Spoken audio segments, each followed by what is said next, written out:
You gotta hear this. Lawyers for Work pretty much exposes the truth behind Tory Lanez and Megan Thee Stallion's court trial currently going on. Breaking the Tory Lanez trial, we had opening statements. Opening statements are still actually going. We had to pause midway through for lunch.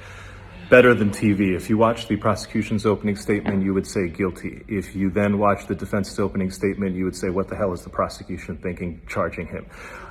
Basically, the prosecution started with this story. They said that, hey, they're all at the party and Tory is leaving the party with Meg. They're in the car. An argument breaks out during which Meg says and insults his skills as a rap artist. This leads to a situation where she gets out of the car and he shoots at her feet and yells, "Dance, bitch." And then she ends up at a hospital and a doctor takes out 3 fragments of bullet wounds from her foot. Now, if you just hear, and the prosecution says that Kelsey, the other woman in the car, is going to testify that Tory shot Meg. And Kelsey has a text message where she texts somebody that, hey, Tory shot Meg.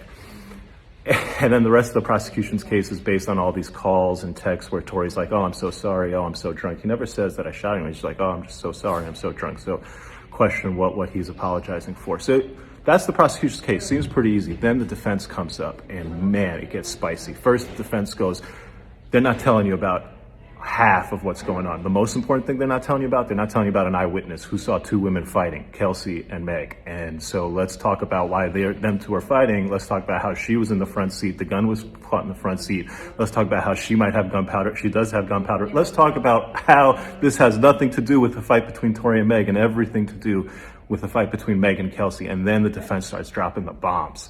He basically says this, that they're in the car. Yeah, they left. But do you know why they left? They left because Kylie and Tory were in the pool together.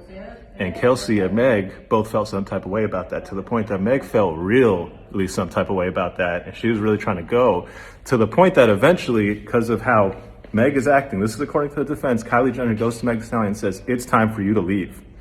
They all leave.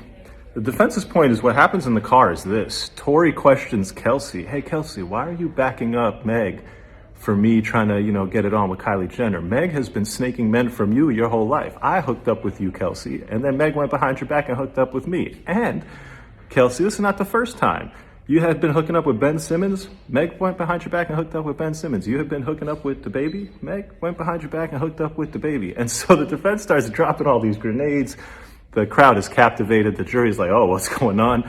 And there's every reason to believe that there could have been a fight here, not between Tory and Meg, but between Meg and Kelsey. And the shooting could have not been Tory. It could have been done by any one of the other people in that car.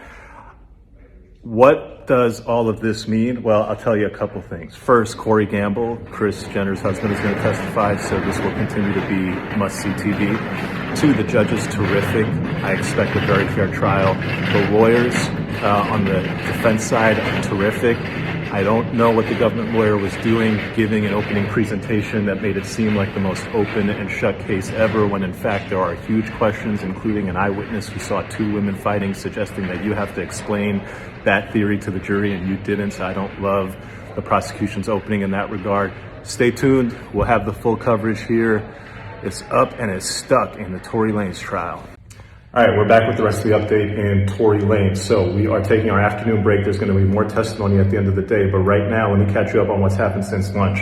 The defense continued and concluded their opening statement. They confirmed that their theory of the case is going to be that Kelsey was the shooter. Tory was just trying to break up the fight.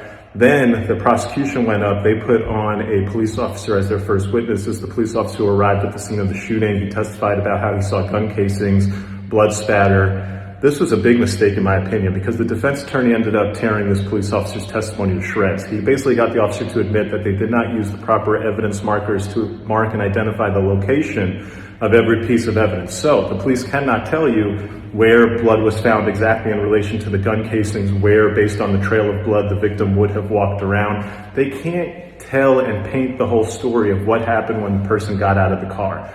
Why, if you can't paint that story, why, if you didn't use the evidence markers, why, if you purportedly have a very simple case, did you waste your time making your first witness a police officer whose testimony is going to get torn to shreds by the defense attorney. Big mistake, in my opinion, if you ask me. From here going forward, the defense will always be able to point out that the government's investigation is completely incapable of telling the jury about the movement of the victim outside of the car. So if you're trying to inject reasonable doubt, alternative theories, you've now done a great job setting it up that the government's story has holes in it.